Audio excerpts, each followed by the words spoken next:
안녕하세요. 미미의 꿈꾸는 다락방 책 읽어주는 미미입니다. 지킬 박사와 하이드 씨 그 13번째 이야기 악마의 탄생. 이 무서운 실험에 성공했을 무렵 나는 학자로서의 생활에 실증을 느끼고 있었다네. 그래서 때때로 아무도 모르게 숨어서 나쁜 짓을 하곤 했었지. 그러나 이렇게 그럭저럭 나이가 들자 세상의 눈을 속이는 그런 생활이 귀찮아졌다네. 그런데 이제 이 약품 덕택에 나는 완전히 두 가지 생활을 다 할 수 있게 되었네. 약을 마시기만 하면 유명한 의학 박사의 모습은 없어지고 에드워드 하이드의 모습으로 감쪽같이 변했으니까.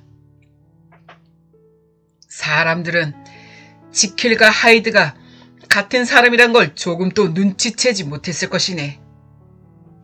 하이드로 변하자 나는 망나니 짓을 하면서도 혹시 아는 사람에게 들키면 어쩌나 하고 가슴 졸일 필요가 없었네. 그래서 치밀한 계획을 세워서 하이드와 지킬 두 가지의 생활을 즐기기로 했다네. 먼저 소거리에 방을 하나 구해 놓았다네. 거기서 하이드로서의 생활을 한 거지. 방에다 화려한 가구를 들여놓고 말이 없고 조용한 가정부도 두고 말일세. 한편 집에 있는 하인들에게는 하이드라는 사람에게 실험실과 저택을 자유롭게 쓰도록 해두었으니 무엇이든지 그 사람의 명령에 따르도록 하게라고 이르곤 하이드의 생김을 이야기해 주었지. 그 다음엔 자네가 그렇게 언짢아 했던 그 유언장을 만들었다네. 그건 만약 지킬 박사로서의 내게 무슨 일이 일어났을 경우 지킬 박사의 재산을 모두 그대로 도화한 사람이 나, 다시 말해서 하이드가 물려받도록 계획적으로 꾸민 것이었지. 유언장까지 완성되자 나는 이제 완전히 마음을 놓을 수 있었네.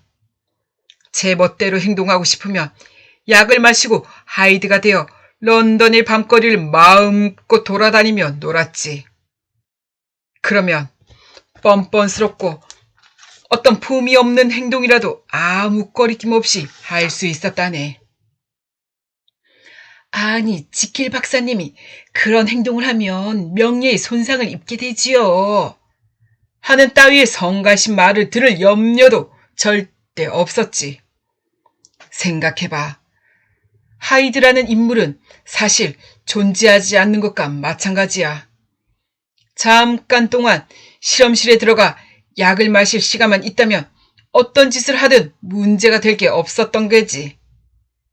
약만 마시면 에드워드 하이드는 연기처럼 사라져버리고 대신 존경받는 헨리 지킬 박사만 존재하게 될 테니까. 하이드는 그야말로 제 멋대로 행동했네. 사람들에게 어떤 나쁜 짓을 해도 대연했지. 그는 피도 눈물도 없는 냉혹하고 잔인한 사나이였으니까. 그는 다른 사람에게 고통을 주는 일에서 기쁨을 느꼈어. 나는 하이드가 저지른 나쁜 짓에 양심의 가책을 느꼈지만 시간이 지나자 그런 죄책감도 조금씩 사라지고 말았지. 죄를 지은 것은 결국 하이드일 뿐이라고 생각하게 된 거지. 언젠가 하이드로 변신한 나는 길 모퉁이에서 부딪힌 소녀를 발로 짓밟고 지나간 적이 있었지. 그런데 그곳을 지나가던 사람이 그걸 보고 나에게 마구 욕을 하더군. 그 사람이 자네의 친척이라는 사실을 나는 며칠 전에 알았지. 그때 그 사람과 어떤 의사 그리고 그 소녀의 가족들이 함께 나에게 대들었다네. 나는 그들의 화를 누그러뜨리기 위해서 실험실의 뒷문으로 데리고 가서 헨리 지킬의 이름이 쓰여진 수표를 주었다네. 그런데 댄버스 커루경의 그 살인 사건이 일어나기 2달 전의 일이었다네. 나는 하이드가 되어서 그렇게 몹쓸 장난을 치며 돌아다니다가 밤늦게 집으로 돌아왔다네. 하지만 다음날 아침 눈을 뜨자 어찌된 일인지 이상한 느낌이 들었어. 주위를 둘러보았지만 왜 그리도 이상한 느낌이 드는 건지 알 수가 없었다네. 마치 지킬 박사 저택의 훌륭한 침실이 아니라 저 소거리의 작은 방에서 자고 있는 듯한 느낌이 들었거든. 왜 그런 착각이 들었을까? 어렴풋이 생각하면서도 나는 계속 선잠을 자고 있었네. 잠시 뒤 나는 눈을 뜨고 무심코 내 손을 보았네. 그런데 이게 어찌된 일인가? 헨리 지킬의 손은 자네도 여러 번 보아서 알고 있으리라고 생각하지만 크고 하얗고 깨끗한 전형적인 의사의 손이 아니던가. 그런데 그때 내가 보았던 손은 바짝 여위고 힘줄이 툭 튀어나와 있으며 울퉁불퉁하고 검푸른 데다 또 검은 털이 숭숭 나있는 아주 흉측한 손이었던 거야. 그건 바로 에드워드 하이드의 손이었다네. 나는 깜짝 놀라서 잠시 동안 그 손을 그저 멍하니 바라만 보았네. 그때 갑자기 어떤 두려움이 몰려와서 나는 침대에서 뛰어내려와 거울 앞으로 달려갔다네. 거울에 비친 내 모습을 보았을 때 나는 망치로 머리를 얻어맞은 듯 아찔해졌네.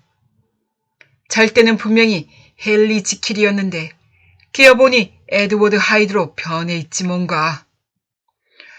아, 도대체 이게 어찌된 일인가? 왜 이런 일이 일어났을까? 나는 몹시 당황해서 어떻게 해야 할지 몰랐다네. 아침도 꽤 늦었고 하인들도 모두 일어나 있을 테였으니까. 물론 약품은 모두 실험실에 있었지. 침실에서 실험실까지 가려면 복도를 지나 뜰을 가로지른 뒤 계단을 올라가야 한다. 몸을 숨기고 가기에는 너무 긴 거리야. 얼굴은 감출 수 있어도 작아진 키는 감출 수 없을 테니까. 나는 순간 이런 고민에 휩싸였다네. 하지만 나는 한순간 마음을 놓았네. 아, 그래. 하인들에게는 이미 하이드에 대해서 이야기를 해두지 않았던가.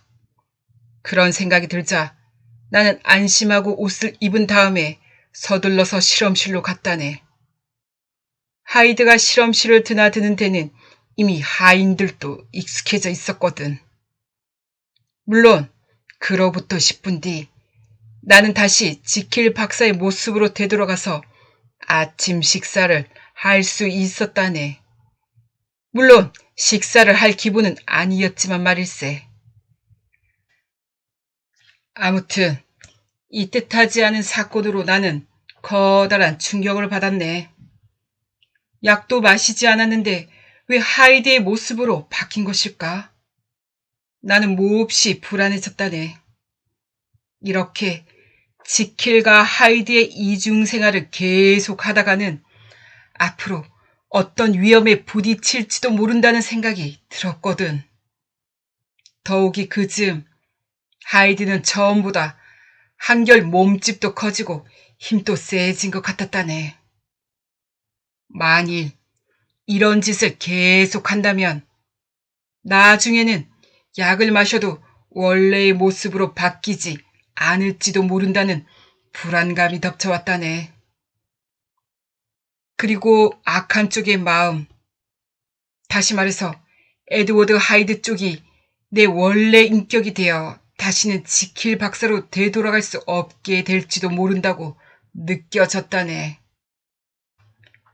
이런 걱정은 시간이 지날수록 점점 강해졌어. 왜냐하면 약의 효과가 언제까지 나타날지 알 수가 없었기 때문이지.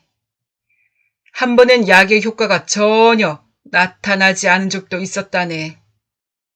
그 다음부터는 약의 양을 2배로 마셔야만 겨우 효과가 나타났다네. 어떤 때는 죽음의 위협을 무릅쓰고 약을 3배로 마신 적도 있었다네. 약의 양을 자꾸 2배에서 3배로 늘려 마셔야 했던 까닭은 지킬에서 하이드로 좀처럼 바뀌지 않았기 때문이었지. 그렇지만 그날 아침은 그것과는 완전 반대로 지킬에서 하이드로 저절로 바뀌어 버린 것이라네. 말하자면 이제 하이드 쪽이 내 본성이 되기 시작했다는 증거였지. 나는 드디어 그런 무서운 약품을 만들어낸 게 두려워지기 시작했다네. 저주받은 운명을 만들어낸 내 자신이 무서워졌다네. 그렇다면 지키를 택할까? 하이드를 택할까? 나는 이럴 수도 저럴 수도 없었다네. 악의 유혹을 떨쳐버리지도 못하고 하이드를 택한다면 명예와 지위 그리고 친구도 모두 잃어야만 했지. 또 지키를 택했다면 오랫동안 남몰래 즐겨왔던 즐거움을 모두 포기해야 할 테고 지킬과 하이드는 기억력만을 공통으로 가지고 있을 뿐 다른 것은 모두 반대였지. 지킬은 걱정도 많아지고 예민했지. 때로는 하이드가 되었을 때 그 해야 할 모험들을 계획하기도 하고 말이야. 반대로 하이드는 지킬에겐 전혀 관심이 없었어. 기껏해야 자기 자신을 숨겨주는 비밀 장소 정도로 여기고 있을 뿐이었지. 나는 마침내 결정을 내렸네. 좋은 친구들과의 따뜻한 우정을 나누며 올바른 생각을 가지고 지킬 박사로서의 품위와 명예를 지키며 조용한 생활을 보내겠다는 결심을 한 거야.